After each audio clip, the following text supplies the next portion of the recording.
오늘 은혜 받으실 하나님 말씀은 요한복음 20장 11절에서 18절 말씀입니다. 요한복음 20장 11절에서 18절 말씀을 함께 읽겠습니다. 마리아는 무덤 밖에 서서 울고 있더니 울면서 구부려 무덤 안을 들여다보니 흰 옷 입은 두 천사가 예수의 시체에 누웠던 곳에 하나는 머리편에 하나는 발편에 앉았더라.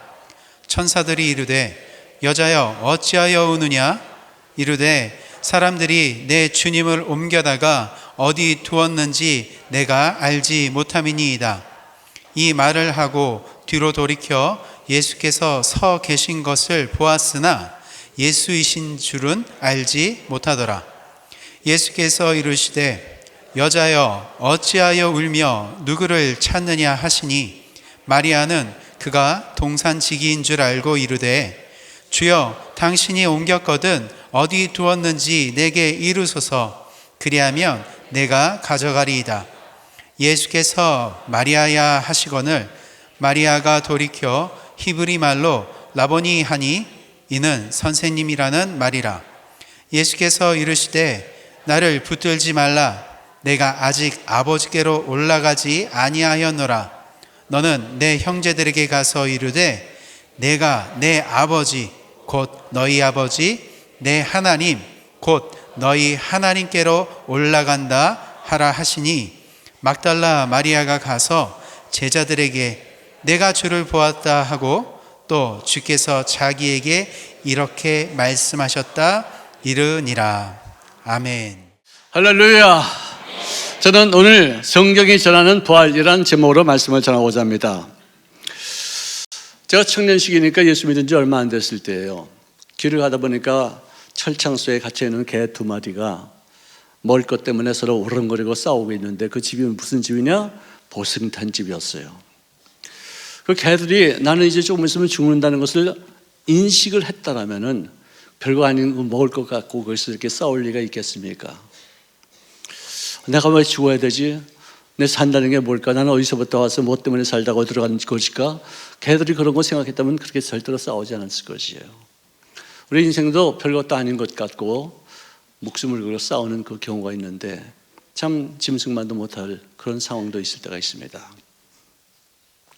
죽음은 어느 누구에게나 예우 없이 임하게 됩니다. 그런데 이 죽음에 우리가 어떤 모습으로 대하여 사는 것인가가 참 하나의 관건일 수 있겠죠. 어떤 사람은 늙어짐을 항거합니다. 죽음을 부인합니다. 온갖 보약을 먹어서 좀 더 살려고 몸부림칩니다. 어떤 분들은 또 성형을 해서 얼굴을 이쁘게 하고 또 보톡스 맞아서 얼굴을 팽팽하게 만드는데 보톡스 맞으면 얼굴은 팽팽해질지 몰라도 나중에 이게 굳어져요. 얼굴이 굳어지면 뇌가 굳어져서 완악한 사람이 되고 고집이 센 사람이 되고 남의 이해를 하지 못하는 그런 고집불통이 돼요. 한번 맞아보실라고? 저는 우리 교회에서 보톡스 맞은 분들을 내가 한 번도 못 본 것 같아요. 얼마나 다행인지 모르겠어요. 동안이라는 말씀 좋아하지만 동안도 결국은 늙어갑니다.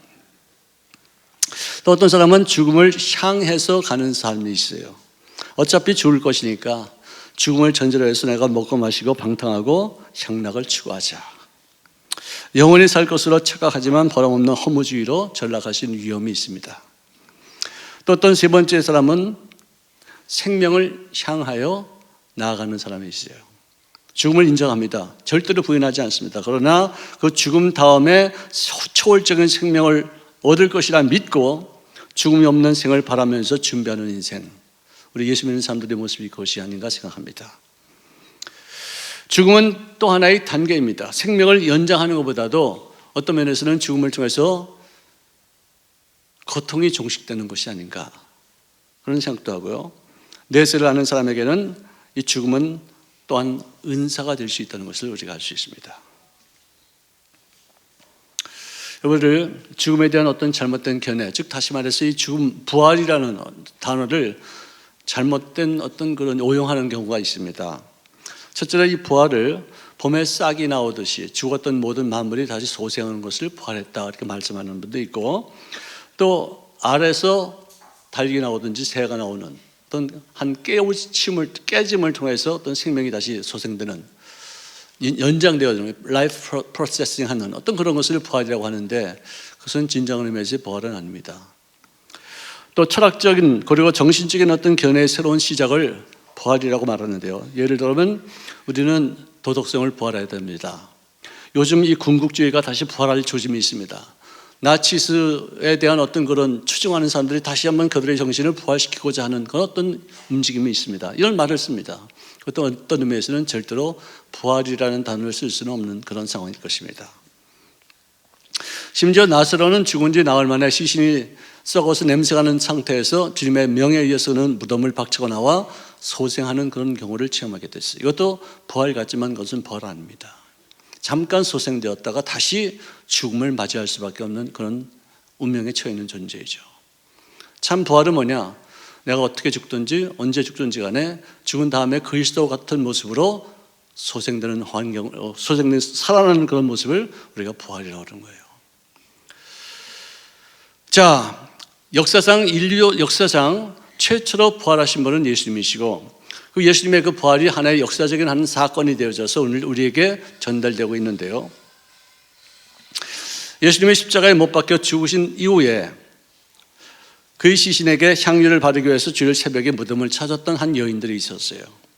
큰 지진이 일어났습니다. 천사가 무덤을 막던 돌을 굴려내고 그 위에 앉은 것을 보고서 무덤이 비었다는 것을 깨달았어요. 모두가 다 뛰쳐나갔지만 시신이 없어진 것을 비통히 여긴 바 되어 눈물을 흘리던 막달라 마리에게 누가 말을 걸었습니다. 여인이여, 어찌하여 우는가? 내 주님을 옮겨다가 누군가가 그 시신을 뒀는지 몰라서 내가 울고 있습니다 했대. 그때는 그분이 주님인지 몰랐었어요. 항상 주님과 같이 있었던 사람이었는데 주님의 음성도 주님의 얼굴도 구별하지 못하고 있었어요. 왜? 예수님은 성경에 보니까 흠모할 만한 아름다운 것이 없었다고 했는데 그분이 부활 이후에 어떤 모습으로 변화되는지 너무나도 찬란하고 너무나도 광채가 나고 너무나도 화려해서 이해하지 못했던 거예요. 주님은 그저 평범하신 분인 줄 알았는데 너무 찬란한 모습으로 부활의 모습을 보여줬기에 그가 이해하지 못했지만 그의 마리아 이름을 부르는 그 순간에 그를 주님 것을 깨닫게 되었다는 것을 성경 기록하고 있습니다. 우리들도 부활이 날 때는 정말 33살의 나이로 화려하고 광채가 나고 너무 찬란한 모습으로 생동 있게 부활하게 될 줄로 믿습니다. 자, 엠마오를 향해서 걸어가던 제자들이 예수님이 부활하셨다는 얘기를 들었습니다. 하지만 그의 눈이 가려진 바 되어져서 현실과 소문 사이에서 많은 갈등을 일으키면서 서로 논쟁하며 길을 걷다가 어떻게 한 분이 동행하는 중에 나타나셨는데 그분이 예수님인지 몰랐었어요.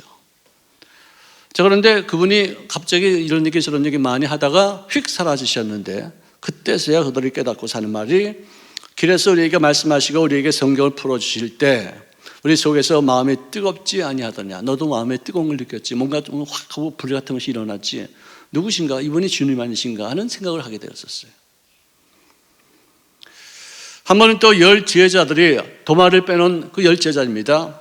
문을 다 닫고서 두려워하면서 그 모여 있었는데 갑자기 휙 거기서 주님이 나타나셔서 샬롬 너희에게 평강이 있을지어다. 깜짝 놀랐습니다. 못자국을 보여주고 창자국을 보여주면서 내가 부활했다면서 서로 음식을 나누게 되었어요. 일주일이 지나서 도마가 있을 때 주님께서 나타나시는데 왜 도마가 있을 때 또다시 주님이 나타나시냐면은 그동안에 제자들 10명이 주님을 봤다는 얘기를 했음에도 불구하고 그는 절대로 믿지 않았어요. 내가 직접 내가 못자국 난 손을 만져야 되겠다. 그 창자국이 난 이 옆구리를 내가 봐야지만 내가 믿겠다. 어디 죽은 사람이 다시 살아날 수가 있겠느냐. 아주 혼장담하고서 큰 소리 치던 사람이었는데 예수님이 그가 있을 그 11명의 사람들 사이에도 나타나셔서 보지 않고 믿는 자가 복되도다. 나의 하나님이시여 내가 이제는 믿나이다 하는 그 고백을 듣게 하셨습니다. 그리고 그렇음에도 불구하고 다른 모든 제자들이 낙심해서 우리는 제자가 될 수 없다. 우리는 사도로서의 지금의 받을 수 있는 어떤 자격이 없다. 우리는 너무나도 천순한 인생이다. 어떻게 주님을 부인하고 어떻게 주님을 욕하고 저주하는 그런 사람들이 주를 위해서 쓰임받을 수 있는 일꾼으로서 역할을 감당하겠느냐 싶어서 낙심해서 전부 다 어부로 돌아갔습니다. 그 어부들을 찾아와서 예수님께서 바닷가에 서셨는데 그들이 밤종일 그물을 쳤지만 고기 한 마리도 잡지 못하고 있는 그런 시점에서 물 한 개가 착 깔리고 아침 동이 탁 떠오르는 그 시점에 멀리 저 해변가에서 누군가가 소리를 칩니다. 야, 이 사람들아, 고기 좀 잡았느냐? 그 소리를 듣자마자 무심코 아무 한 마리도 잡지 못했습니다. 근데 왠지 모르게 말씀에 권위가 있고 생명력이 있고 그 말씀을 듣지 않으면 굉장히 큰 어떤 엄한 벌이 있을 것 같은 어떤 그런 경외심이 생겼어요. 배 오른편에 그물을 쳐라! 누구든지 의심치 않냐고 그냥 그 말씀에 사로잡히면서 그물을 팍 쳤는데 갑자기 엄청난 고깃대들이 막 달려들어서 그 그물에 잡히는 거예요. 끌고 와서 나중에 해변가에 가서 그 숫자를 집으니까 153마리였더라고 성경 기록하고 있습니다. 거기서 예수님께서 베드로를 비롯한 그 모든 제자들에게 하신 말씀이, 특별히 베드로에게 하신 말씀이 이것입니다. 내가 이 사람들보다도 더 나를 사랑하느냐? 주님 그렇사옵나이다. 제가 주님을 많이 사랑합니다. 그래, 내 양을 쳐라. 첫 명령이 있었어요. 그 다음에 또 음식을 먹다가 갑자기 또 주님께서 말씀하시기를, 베드로야, 너가 정말로 이 많은 사람들보다도 나를 더 사랑하느냐? 네, 그렇습니다. 자신이 없었습니다. 왜 또 이렇게 물으실까? 제가 주님을 사랑합니다. 내 어린 양을 먹일지어다. 또 좀 지나고 나서 또 다시 세 번째 묻습니다. 베드로야, 정말로 네가 이 많은 사람들보다도 나를 더 사랑하느냐? 주님, 모르겠습니다. 나는 주님을 사랑한다고 믿지만 나는 언제 또 어느 때 부인할지도 배신할지도 모르는 그런 사람입니다. 주님이 잘 아시죠? 내 양을 먹일지어다. 명령을 주셨어요. 여러분들, 어떤 사람들은 예수님은 돌아가신 분이 아니었다. 돌아가셨어도 나중에 이 제자들이 예수님을 통해서 부활하셨다는 어떤 사건을 만들기 위해서 그 시신을 훔쳐갔다라고 말하는 사람들도 있어요. 그렇지만 예수님의 11명의 제자 중에서 요한 하나만 빼놓고 십자가 이상에서 예수님 못 박히는 걸 본 사람이 없었는데 그들은 모두가 두려워서 다 도망갔는데 배신하고 부인하고 욕하고 저주하면서 한 예수님을 모른다고 이렇게 했는데 그 겁쟁이 제자들이 생명을 걸고 무덤을 지키는 그 로마 병정을 뚫고 시신을 훔쳐올 수가 있었겠느냐. 아무래도 이 의심이 되어가지고 모든 로마 병정들이나 또 그 지휘관들이나 제사장들이나 서기관들은 예수님의 시신을 조금이라도 어떻게 소리 다뤄서 훔쳐가서 이 사람들이 어떤 괴담을 만들어낼까 싶어가지고 철두철미하게 너희들이 어떤 사고를 당하면 너희들이 다 죽을 줄 알아. 언명을 해두는 그런 상태였는데 어떻게 이 겁쟁이 제자들이 그런 일들을 할 수 있었겠냐. 오히려 성경에는 대제사장들과 장로들이 군인들에게 뇌물을 주고서 매수하면서 어떤 말을 했느냐. 우리가 잘 때 제자들이 와서 이 시신을 훔쳐갔습니다 라고 말하고 소문을 내라. 그런 얘기를 할 정도로까지 그 상황이 성경에 기록되어 있었어요. 그건 사실이 아니죠. 또 예수님은 빈사 상태에서 무덤에 갇혔기 때문에 선선한 곳에 두니까 다시 깨어나신 것이지 죽었다가 부활하신 것은 아니다. 그렇게 말하는 사람들이 있어요. 여러분, 예수님은 이 땅에 오셔서 3년 반 동안의 사역을 하시면서 수차례 누누이 기회가 있을 때마다 당신이 오신 이유는 이 땅에서 죽기 위해서 왔다. 대속의 제물 되기 위해서 왔다. 십자가에 못 박혀 야지만 된다. 하나님의 미랄이 땅에 떨어지지 않으면 열매를 맺지 못하거니와 땅에 떨어져 죽어야지만 많은 열매를 맺는다 하면서 당신 스스로가 대속의 제물이 되어서 인류의 모든 죄악을 감당하는 대속물로 죽기 위해서 왔다는 사실을 알고 있었어요. 그걸 수도 없이 설파했어요. 부활까지 얘기했어요. 알아듣지 못했었어요. 어떻게 사람이 죽었다가 부활하느냐? 말도 안 된다. 그게 무슨 영적인 어떤 상징적인 일이 있겠지. 이 정도만 알았지 정말로 그분이 죽음을 경험한 다음에 다시 부활할 것이라는 것은 어느 누구도 믿지 않았었어요. 자기 스스로가 수차례에 걸쳐서 죽음에 대해서 예언하고 죽음에 대해서 선포하셨습니다. 그리고 십자가에 못 박혀 돌아가시면서 맨 마지막에 하신 말 중에서 하나가 내 영혼을 아버지의 손에 의탁하나이다 하면서 죽으셨다는 거예요. 이런 말을 하면서 죽지 않는 사람이 어디 있겠어요? 나중에 그 다음날이 안식일이기 때문에 예수님을, 죄인들을 십자가 위에 이렇게 방치할 수 없다 싶어서 그들을 끌어내서 두 강도는 죽지 않아 있기 때문에 그를 죽이기 위해서 나무를, 이 다리를 꺾었다는 거예요. 그래서 죽이고, 예수님은 보니까 이미 돌아가셨기 때문에 확인 사살입니다. 확인 사살. 모든 사형수에게 베푸는 마지막 예식입니다. 총살령 받은 사람에게는 권총으로 그 머리에 한 두 발 쏴가지고 확실하게 죽이고, 교수형 당한 사람들에게는 이 배에다가 공기를 지우려 하든지 혈관에다가 독극물을 집어넣어서 확실하게 죽은 것을 확인하고, 십자가에 못 박혀 죽은 사람에게는 창으로 옆구리를 찔러서 심장을 관통해서 거기서 물과 피를 쏟아내어서 죽었음을 확인하는 것이, 이것이 가장 큰 일일지인데, 그래 예수님이 빈사 상태에 서 있다가 깨었다고? 있을 수 없는 얘기죠. 여러분을 예수님이 사역하신 것은 3년 반이에요. 어떤 종교 한 창시를 하기 위해서 3년 반 동안 한 것으로 종교 하나가 창시된다는 것은 있을 수 없는 얘기예요. 그분이 부활하신 후에 승천하시기 바로 직전 제자들에게 주신 명령은 이것입니다. 가서 모든 민족을 너희 제자로 삼아라. 아버지와 아들과 성령의 이름으로 세례를 베풀라. 내가 너희에게 분부한 그 모든 것을 가르쳐 지키게 할지어다. 세상 끝날까지 너와 더불어 함께하는 그 이유는 뭐냐? 이 일을 감당하게 하기 위해서 내가 너와 더불어 함께하리라. 이 말씀이에요. 너희는 원천에 다니면서 만민에게 복음을 전파할지어다. 위로부터 능력이 임할 때까지 너희는 떠나지 말고 이 성에 머물러라. 예루살렘을 떠나지 말라. 내게서 들은 바 아버지 약속하신 것을 기다려라. 성령 받지 않고 떠나면 떠나봤자 아무것도 할 수 없다. 성령 충만함을 받고서 사명을 감당할지어다. 계속 이런 말씀하셨어요. 그래서 제자들이 오순절 마가 요한의 다락방에 모여서 120문도가 하나 기도에 전념했을 때 하늘문이 크게 열리고 성령이 폭수같이 강림하셨습니다. 그 사건을 통해서 기독교의 교회가 탄생되어지고 기독교라는 종교가 생겼다고 역사학자들은 말하고 있어요.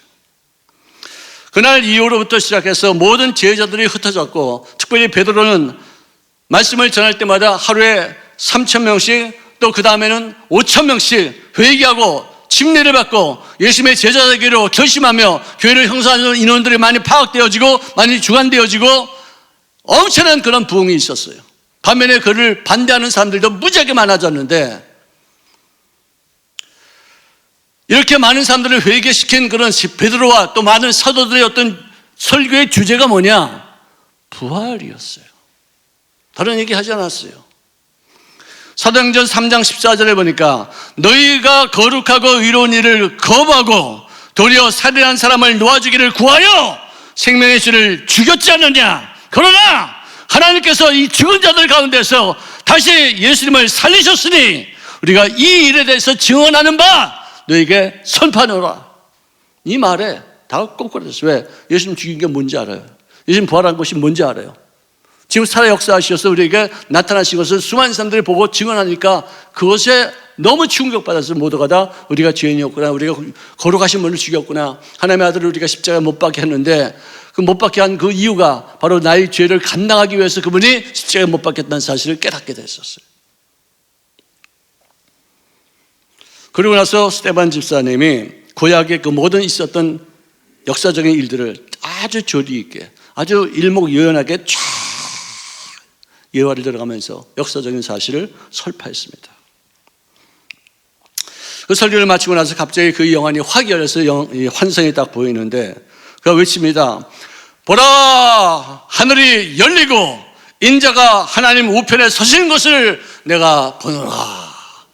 그 이야기를 들었던 주변에 있는 모든 유대인들이 그를 죽이려고 덤벼들어서 큰 소리를 질렀습니다.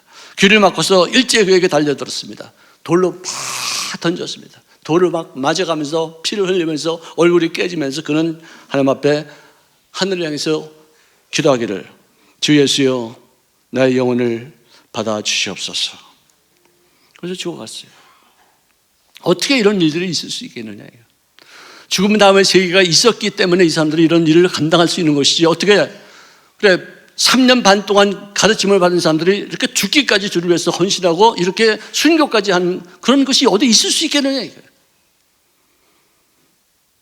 그때 스데반의 순교 현장에서 돌 던지는 사람들의 옷을 모아다가 지키고 있던 한 청년이 있었는데 그는 사울이었습니다. 사울이란 말의 뜻은 큰 자다. 산헤드린의 회원이었어요. 국회의원 정도의 위치에 있었어요. 막강한 권세에 있고 지식이 있었고 또 상식에 벗어나지 않는 종교인이었었어요. 예수 믿는 것들이 전부 다 이것은 사이비 종교다 해서 자기가 이제는 예수 믿는 사람들을 오게 가지고 그를 죽이고 그들을 매질하는 것, 이것이 내 사명이다, 이런 종교는 말살되어야 한다는 어떤 그런 마음으로 다메섹을 향해서 갔는데,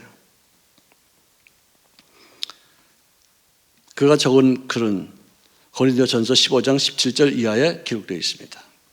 그리스도께서 다시 살아나신 일이 없으면 너희의 믿음도 헛되고 너희가 여전히 죄 가운데 있을 것이니라. 또한 그리스도 안에서 잠자는 자도 망하였을 것이니 만일 그리스도 안에서 우리가 바라는 것이 다만 이 세상의 삶뿐이라면 모든 사람 가운데서 우리가 더욱 불쌍한 자니라고 말씀. 역사적인 부활이 이제는 내 생활 속에 현세적인 부활로 적용되는 순간인 것이에요. 그 이름을 바울로 바꿨습니다. 작은 자다. 나는 아무것도 아니다. 나는 무능한 자다. 나는 어리석은 자다. 나는 예수님을 믿는 것을 핍박했던 그런 저질스러운 인간이었다. 작다 해서 바울로 바꿨어요. 우리가 예수 믿을 때는요, 대부분이 막다른 골목에서 하나님을 만납니다. 편안할 때, 모든 것이 형통할 때, 잘 될 때 예수 만나는 사람들은 그렇게 많지 않아요. 내가 알아보면 한 1000명 중에 한두 명이 있을까 말까요. 대부분이 막다른 골목, 인생의 바닥을 쳤을 때, 어느 누구도 나에게 도움이 되지 못할 때, 사형 선고를 받아서 병원에서 이제 죽음을 기다리는 순간, 이때 외에는 예수 믿는 사람이 없어요. 왜? 자기가 교만하니까 내 마음대로 할 수 있고, 내가 여태까지 내 뜻대로 다 왔으니 뭐 내가 하나님을 필요로 하랴. 이거를 제가 만들어낸 말이 있습니다. 우리 한번 옆에 보라고 서로 인사할까요? 어이구, 오죽하면 예수 믿었어? 오죽하면 예수 믿었어? 얼마나 외로우면, 얼마나 끝장났다고 생각했으면, 이제는 소망도 없고 절망이고 어느 누구도 나에게 도움이 되지 못하는 적막강산, 그때서야 맨 마지막으로 부르는 게 하나님 도와달라. 다 그래요. 오죽하면 주의 종이 됐겠소? 아이고 진짜로 얼마나 힘들었으면, 얼마나 외로웠으면, 얼마나 진짜 고통스러워서 이를 씹을 수밖에 없는 그런 상황. 그때서 예수 믿는 거예요. 그걸 죽음이라고 그래요. 혼적인 죽음이라고 그래요. 사람은요, 혼이 깨져야 영이 살아요. 혼이 죽어야 영적인 생활을 시작해요. 이게 죽음이에요. 부활은요, 죽음을 전제로 해서 생기는 거예요. 죽지 않으면 부활이 없어요.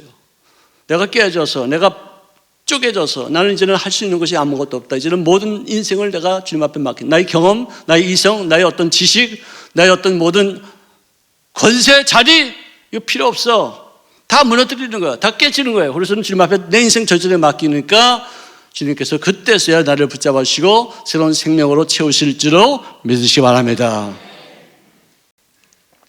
옛사람은 죽고 성령을 힘입어 새 사람으로 거듭난 사건, 이것이 그리스도와 더불어 함께 부활한 것 사건이에요.